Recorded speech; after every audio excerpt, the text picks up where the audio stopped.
ননদ বলে, বৌদি কি রোজ রোজ একই মাছের ঝোল রান্না করো বলো তো? তোমার হাতের মাছের ঝোল খেতে আমার একদমই ভালো লাগে না। তা ননদিনী, আমার হাতের মাছের ঝোল খেতে যখন ভালোই লাগে না, তোমার দাদা তো কেজিখানেক মাছ এনেছে, তবে মাছটা না হয় তুমিই রান্না করো।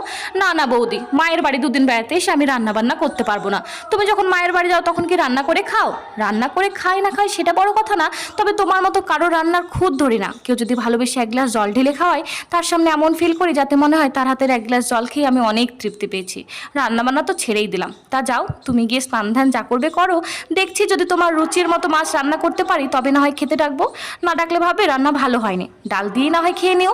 ননদ যখন এভাবে বললোই, তাহলে আজ সত্যি একঘেয়েমি মাছের ঝোল রান্না না করে একটু আলাদাভাবেই চেষ্টা করি। সম্পূর্ণ নতুন পদ্ধতিতে মাছটিকে বেশ সুন্দর করে রান্না করে ঢেকে রেখে চলে আসি ঘরে। প্রায় দুপুর 2টো বাজতে চলেছে, তখন দেখি ননদ এসে ডাকে, ও বৌদি ভাত দেবে না?